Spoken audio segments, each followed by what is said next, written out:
Good morning, students. This is Anand Srivastava, Humanities teacher, class 12th. Students, today we discuss theme 6, Bhakti and Sufi tradition. Book Themes in Indian History, Part 2. बच्चों, इस chapter के अंदर हमें पढ़ना क्या है?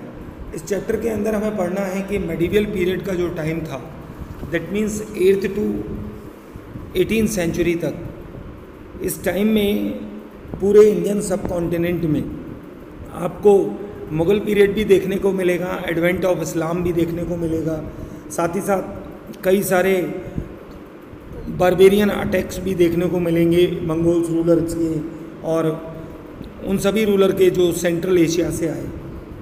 ये सभी अटैक्स जो थे वो बेस्ड थे रिलीजन्स के ऊपर। तो हुआ क्या कि कई बार राजा जीत जाते थे और कई बार राजा लोग हार जाते थे। तो जब एक बार एक राजा हार जाता था तो हम लोगों ने पॉलिटिकल साइंस में, हिस्ट्री में प्रीवियसली ये पढ़ रखा है कि लोगों के लैंग्वेज को, लोगों के रिलीजन को कन्वर्ट करने के लिए सबसे पहले कोशिश की जाती थी। तो सपोज दैट अगर कहीं पर एक मुस्लिम रूलर जीतता है तो वो उस एरिया में सूफिज़्म को बढ़ावा देगा, वो उस एरिया में दरगाहों को बढ़ावा देगा, मॉस्क को बढ़ावा देगा। क्यों देगा? क्योंकि उससे बेनिफिट होगा वहाँ की सोसाइटी को और वो एडमिनिस्ट्रेशन को अपने जो मुस्लिम रूल है उसके हिसाब से रन कर पाएगा। तो अगर हम चैप्टर की स्टार्टिंग में देखें तो उसमें बताया गया है कि हमारे पास कई सारे टेक्सचुअल सोर्सेज अवेलेबल हैं इस पीरियड के, जिसमें पोएट हैं, सेंट्स हैं, इन सब लोगों ने अलग अलग लैंग्वेजेस में ऑर्डिनरी पीपल्स के बारे में लिखा है। और जो कंपोजिशंस हैं वो आपको म्यूज़िक के फॉर्म में, डिवोटीज़ की राइटिंग के फॉर्म में, पोएट सेंट्स की राइटिंग्स के फॉर्म में अलग अलग तरह से मिल जाएंगे। इसमें मैं बात करूंगा कि हिंदू रिलीजन के सेंट्स को भी आपको पढ़ना पड़ेगा और सूफी ट्रेडिशन के सेंट्स को भी आपको पढ़ना पड़ेगा, जैसे ख्वाजा मोइनुद्दीन चिश्ती वगैरह हैं, इन सब के बारे में। कुछ हमें हेजियोग्राफीज़ और बायोग्राफीज़ मिलेंगी सेंट्स की, जिनके अंदर हमें उनके रिलीजियस सेक्ट के बारे में लिखा हुआ मिलेगा, उससे भी हमें जानकारी मिलेगी इस समय की। ठीक है। साथ ही साथ अगर हम देखें तो एक पूरे उस टाइम का सिनेरियो हमारे सामने डायनेमिक वे में ये पूरा चैप्टर रखने की कोशिश करेगा। आप अगर देखें तो फर्स्ट पेज पर ही उन्होंने एक 12th सेंचुरी का ब्रॉन्ज स्कल्पचर दिखाया है जो मणिकवाचर, अ डिवोटी ऑफ शिवा हैं, उन्होंने कंपोज किया है। अच्छा, अब जो फर्स्ट पार्ट होगा चैप्टर का वो आपको पहले हिंदी ट्रेडिशंस के बारे में बताएगा और कुछ और ट्रेडिशंस के बारे में। तो फर्स्ट हेडिंग है हमारी जो है वो पेज नंबर 141 पर, a mosaic of religious belief and practices. That means वो ये कहना चाह रहा है कि आपके समाज में उस टाइम में मेडिवल पीरियड में 8th to 18th सेंचुरी एक मॉज़िक था रिलीजियस बिलीफ और प्रैक्टिसेस का। लोग कहते भले ही थे कि हम हिंदू हैं, लेकिन वो अपने फ़ायदे के लिए कुछ और भी कर सकते थे। लोग कहते भले ही थे कि हम मुस्लिम हैं, बट वो भी प्रैक्टिस कर सकते थे जो उनको फ़ायदा दिला रही हो और वो प्रैक्टिस हिंदुज़म से रिलेटेड हो। ठीक है। दैट मीन्स बेनिफिट जो है वो प्रायोरिटी पर था। तो लोग इस तरह की इस सोसाइटी में आपस में झगड़े भी कर लिया करते थे। तो हम देखें तो वो कह रहा है कि एट वन लेवल वो बता रहा है कि perhaps the most striking feature of this phase is increasing visibility of a wide range of gods and goddesses in sculpture as well as in text. At once a level indicates continued and even extended worship of major deities like Vishnu, Shiva and the goddesses, each of whom was visualized in a variety of forms. अब the integration of cults. Integration of cult में हम क्या पढ़ेंगे? हम ये पढ़ेंगे कि हमारे यहाँ अलग अलग तरह के अलग अलग भाषा बोलने वाले अलग अलग लोग रहते हैं। उन सभी लोगों को हमें एक बैनर के नीचे लाना है।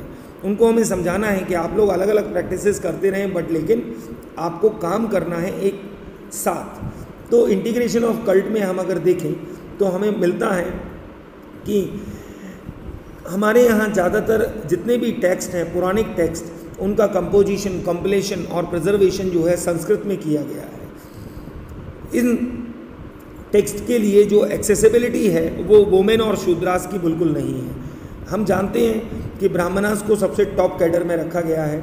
उसके बाद जो वो डायलॉग्स और डिस्कशंस बोलेंगे वो सब सोसाइटी को शेप करेंगे। और इन सारे सिस्टम्स को दो तरीके से उन्होंने डिवाइड किया है, one is great and second is little tradition. अब वो ग्रेट और लिटिल ट्रेडिशन में क्या कहना चाह रहे हैं? वो ये कहना चाह रहे हैं कि अगर कुछ लोग ऐसे हैं जो अपने ट्रेडिशन के अंदर ही रह करके कोई काम करते हैं तो वो लिटिल ट्रेडिशन में हो सकता है, लेकिन ग्रेट ट्रेडिशन के तौर पे हम ये देखें कि वो एक बड़े रिलीजन से बिलोंग करते हैं। जैसे कि एक हिंदू रिलीजन के अंदर अगर आप 4 अलग अलग ग्रुप्स को डिवाइड करते हो, जिनको हम ब्राह्मणास, क्षत्रियास, वैश्यास और शूद्रास बोलते हैं, और फिर उनके ऊपर कुछ इम्प्लीकेशंस लगाते हैं और वो लोग अपनी अपनी प्रैक्टिसेस अलग अलग करते हैं, तो that comes under the little tradition. But लेकिन लोग आपस के डिफरेंसेस को भूल करके एक साथ सब अपने आप को हिंदू ग्रुप का मेंबर बताते हैं, तो फिर हम उसको कह सकते हैं ग्रेट ट्रेडिशन। इसको हम छोटे तौर पर भी देख सकते हैं।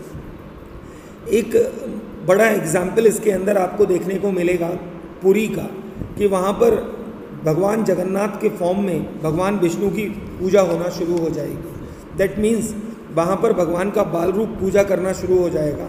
तो ये शो करेगा कि भगवान विष्णु को विष्णु के फॉर्म में ही सब लोग नहीं पूजना चाहते हैं, उनके अलग अलग फॉर्म में अलग अलग जगहों पर उनकी पूजा हो रही है। ठीक है, now we come on the page number 142 where they are telling that you have to compare figure 6.2 with the chapter 4.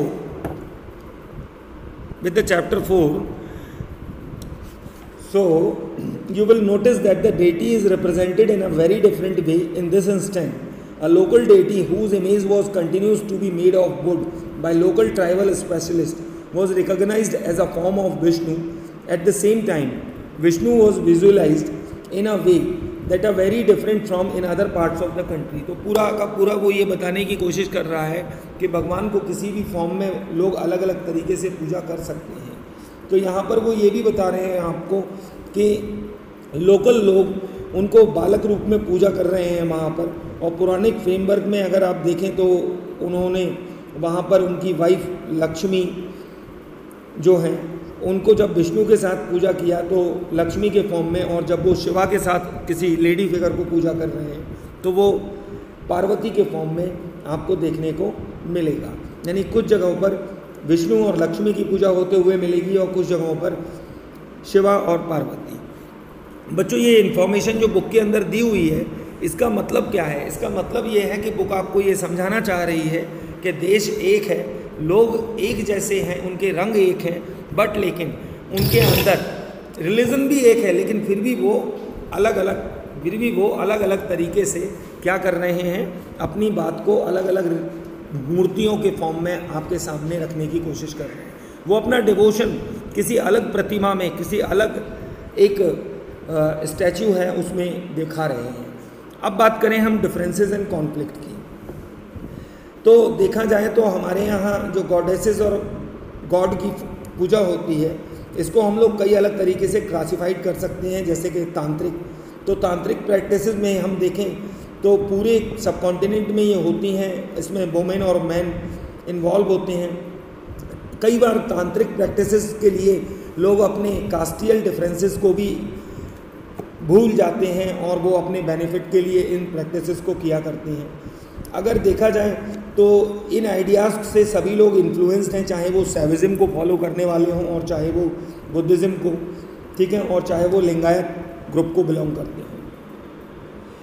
अगर हम देखें तो इसके अलग हटके हमको एक वैदिक पौराणिक ट्रेडिशंस में भी देखने को मिलता है कि वहाँ पर प्रिंसिपल डेटीज़ हैं जिनको अग्नि, इंद्र और सोमा के नाम से जाना जाता है, लेकिन उनके जो वैदिक पुराण हैं उनके अंदर भी इस तरह का रिप्रेजेंटेशन नहीं दिया है कि आपको विजुअल विष्णु, शिवा और अदर गॉडेसेस का वैदिक मंत्रास के साथ आपको पूजन करना है, जबकि उन्होंने अग्नि, इंद्र, सोम के बारे में बताया है। तो ये भी बिल्कुल एक अलग तरह से है कि पुराणिक माइथोलॉजी को भी अलग करके वो लोग पूजा करते हैं और पौराणिक माइथोलॉजीज़ के साथ भी पूजा करते हैं। तो कुल मिलाकर ये समझ में आ रहा है कि लोगों का जो सोसाइटी है वो इस तरह का है कि where they got the benefit they start praying to God. इसमें हम देखें तो सरप्राइज़ नहीं होना चाहिए हमें, लोग अपने बेनिफिट के हिसाब से पूजा पाठ करते हैं तो उन लोगों में आपस में कॉन्फ्लिक्ट भी होते हैं कई बार। यहाँ पर आप देख सकते हैं कि लोग कभी विष्णु की पूजा कर रहे हैं, कभी शिवा की पूजा कर रहे हैं। उनके रिलेशन बुद्धिज़्म और जैनिज़्म के लोगों के साथ भी हैं। कई बार वो लोग आपस में झगड़े भी करते हैं और कॉन्फ्लिक्ट भी होते हैं। स्टूडेंट्स, हम लोग नेक्स्ट लेक्चर में इसी चैप्टर के बारे में कुछ और डिस्कस करेंगे। Goodbye, have a nice day.